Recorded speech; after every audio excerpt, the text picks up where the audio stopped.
Le vent posait les questions. Les arbres, la mer et beaucoup de choses attachées à la terre répondaient. Mais cela restait confus. Alors la tempête se leva. Et chacun sut qu'il n'y aurait pas de réponse, et pas de repos non plus. C'est ce que voulait le vent, qui posait les questions à cause de l'oubli. Tailleurs et maçons de ténèbres montèrent les murs depuis le trou abandonné des fondations. On n'aurait pas pu glisser une feuille de papier à cigarette entre les blocs bien ajustés. Des soleils dansèrent devant l'entrée, des étoiles finirent les fenêtres. Couvreurs d'ardoises et charpentiers de crépuscule achevèrent le travail. Tous se dirent que d'être vide ainsi rendait le temple plus beau. Aussi s'en allèrent-ils, sans rien dire du poème. Toujours l'impatience des pointes, l'inquiétude des mots dès qu'ils sont nés, toujours la sensualité des surfaces, la voix qui se découvre, un sexe en dehors et un sexe en dedans, la douce mélancolie des courbes, et ce silence dont l'eau se trouble pour un rien, toujours l'air qui fuit devant la mort. Les enfants dorment. L'herbe veille, et la table et le toit qui chacun porte leur part. Et même l'air qui patiemment les nourrit à la cuillère. Les enfants dorment, et nous veillons, gardant le bruit énorme du cœur à l'intérieur de nos chairs. Les enfants dorment, et de leurs rêves parmi les souffles vivipares dépendra l'univers. Travail de feuilles, saluer le vent, dormir nu avec le ciel, écouter le soleil et bavarder avec les pluies, aller sereine vers son détachement, garder la terre parmi les choses douces. À charge pour les habitants de trouver bon et l'ordre et le désordre, d'aimer la paix des poussières sur les grands crus du silence, de laisser les mots du pot-au-feu mijoter en chantant, et de garder un feu pour l'âme dans les coins sombres de l'absence. L'oiseau, à la même place, sur la plus haute tuile. Qui sait si c'est le même qu'hier? Et l'autre, sur la plus haute branche du cerisier. Qui sait s'il sera là demain?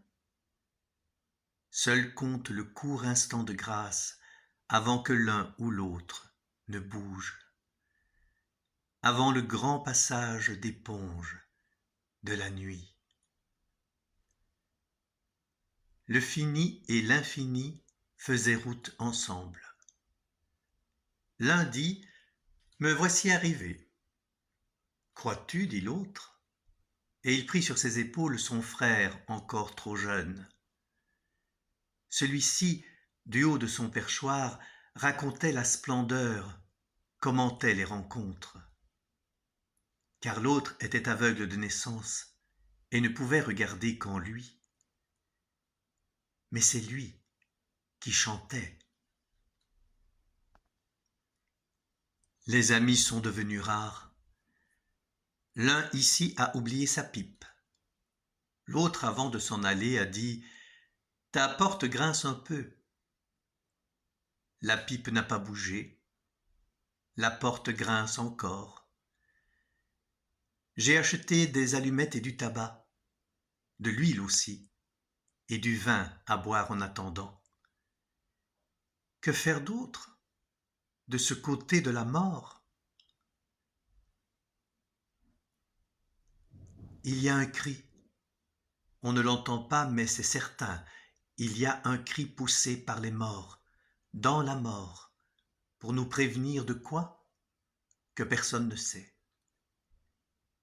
Il y a un cri de la mort, dans la mort, si long que ceux qui le poussent n'ont plus besoin de remuer les lèvres, ni de fermer la bouche.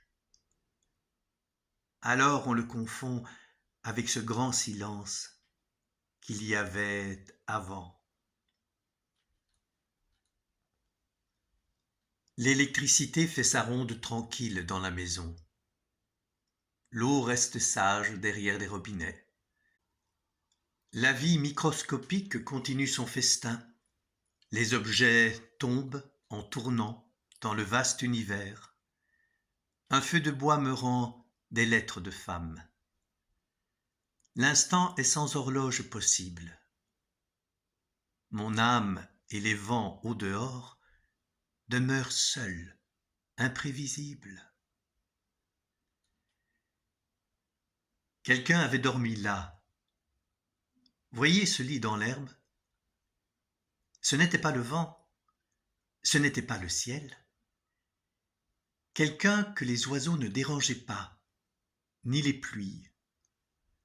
Un être qui parlait dans nos sommeils, et dont les sœurs parfois dansaient dans les douleurs de l'âme. Quelqu'un obscurément dont on savait qu'il avait fait l'amour avec des filles lumineuses. Tu regretteras, dit-il, la douleur de n'être plus aimé.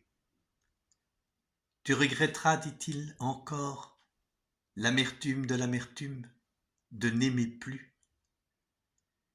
Et tu sauras que les dieux, pour te punir, ont exaucé tes vœux. Puis tu regretteras le désir de la douleur. Et tu n'auras plus regret ni du désir, ni du regret des désirs.